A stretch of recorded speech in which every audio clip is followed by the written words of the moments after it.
ಗುಡ್ಡು, ಎಲ್ಲರೂ ಹೀಗೆ ಒಟ್ಟಿಗೆ ಕುತ್ಕೊಂಡು ಊಟ ಮಾಡ್ತಾ ಇದ್ರೆ ಎಷ್ಟು ಖುಷಿ ಆಗುತ್ತಲ್ಲ.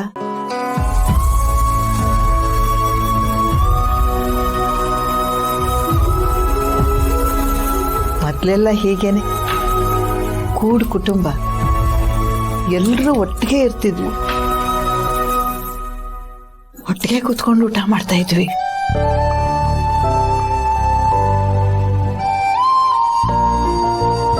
ಯಾರಿಗಾದ್ರೂ ಸ್ವಲ್ಪ ಹುಷಾರಿಲ್ಲ, ಕಷ್ಟ ಅಂದ್ರೆ ಎಲ್ಲರೂ ಒಟ್ಟಿಗೆ ಸೇರ್ಕೊತಿದ್ವಿ.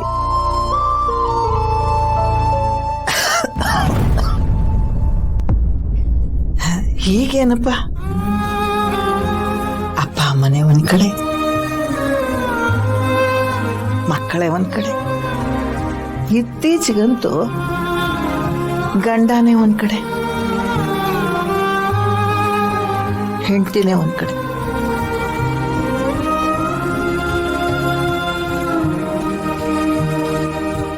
ಮಕ್ಕಳು ಇನ್ನೆಲ್ಲೋ.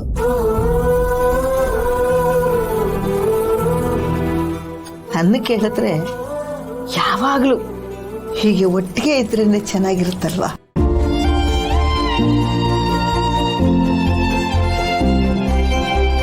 ನೀನೇನಂತೆಮ್ಮ?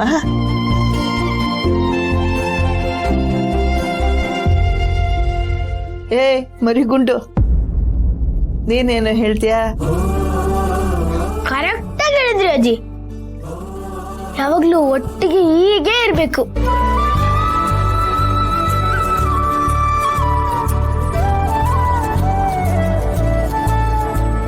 ಕರೆಕ್ಟ್ ಆಗಿ ಹೇಳ್ದೆ ಕಣೋ ನೀನು. ಏನು ಪುಟ್ಟಿ, ನೀನೇನು ಮಾತಾಡ್ತಾ ಇಲ್ಲ, ಸುಮ್ಮನೆ ಕೂತ್ಬಿಟ್ಟಿದ್ಯಾ? ನೀನೇನಂತೀಯ?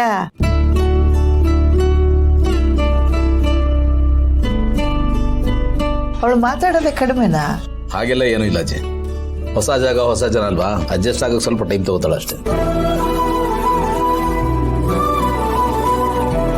ನೀನೇನು ಸಂಕೋಚ ಪಟ್ಕೋಬೇಡ, ಇಲ್ಲಿರೋರೆಲ್ಲ ನಿನ್ನವರೇ. ಸರಿ ಅಜ್ಜಿ.